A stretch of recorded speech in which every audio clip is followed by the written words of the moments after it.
আমন ধানের ফলন ভালো হয়, মুখে হাসি নড়াইলে কৃষকদের। এছাড়া ধানের দাম নিয়েও খুশি তারা। এদিকে ধান কাটা শুরু হয়েছে নরসিংদীতে। বন্যা, অতিবৃষ্টি আর পোকার আক্রমণে ধানের ফলন কম হয়, মুখে হাসি নেই কৃষকদের। নড়াইল প্রতিনিধি মুস্তফা কামাল ও নরসিংদী থেকে মোহাম্মদ মোর্শেদ শাহরিয়ারের তথ্যচিত্রে জানাচ্ছেন নাদিরা সুলতানা। বছর শেষের খুশি নগদে হবে বেশি। নগদ পেমেন্টে নির্দিষ্ট ক্যাটাগরির কেনাকাটায় ৩০০ টাকা পর্যন্ত ক্যাশব্যাক। চলতি মৌসুমে নড়াইলে প্রায় ৪৪,০০০ হেক্টর জমিতে রোপা আমন চাষ করা হয়েছে। উৎপাদন লক্ষ্যমাত্রা ধরা হয়েছে ১,৯৮,৩০০ মেট্রিক টন। এরই মধ্যে নতুন ধান বাজারে উঠতে শুরু করেছে। জেলার সবচেয়ে বড় মুকাম তুলারামপুর, মাইজপাড়া সহ বিভিন্ন হাটে ধান নিয়ে আসছেন কৃষকরা। ধানের দাম ভালো হয়, খুশি তারা।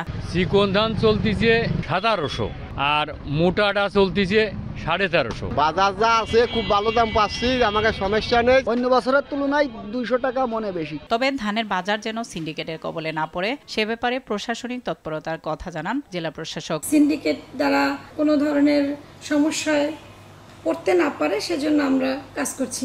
প্রত্যেকটি বাজারেই মনিটরিং এর কাজ চলছে। এদিকে কৃষি নির্ভর জেলার নরসিংদীতে ৪১,২০০ হেক্টর জমিতে আমন ধানের আবাদ করা হয়েছে। ধান কাটায় ব্যস্ত সময় পার করছেন এখানকার কৃষকরা। তবে ধান কাটা শুরু হলেও মুখে হাসি নেই তাদের। পরপর দুটি বন্যা, অতিবৃষ্টি আর পোকার আক্রমণে কমেছে ফলন। এতে দুশ্চিন্তায় কৃষকরা।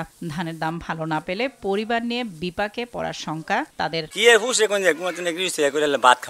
বৃষ্টি লেগে সুবিধা লাগানোর পরে থুক আছে যে হিসাবে ধান হয়েছে হিসাবে লস হই ক্ষেত পুইরা স্বাদ হয়েছে ১৫ ঘন্টা ক্ষেতের মধ্যে ১৩ মুন ধান, এই জায়গার মধ্যে ২ মুন ধান হয়েছে। বুঝছেন, সব নষ্ট হয়েছে, ক্ষেতের জমিনের ধান নাই। এদিকে ক্ষতিগ্রস্ত কৃষকদের সহযোগিতার আশ্বাস কৃষি বিভাগের। লক্ষ্যমাত্রা অনুযায়ী যে আবাদ হয়েছে তা বর্তমানে কর্তন প্রায় শেষ পর্যায়ে 97% ধান কাটা হয়ে গেছে।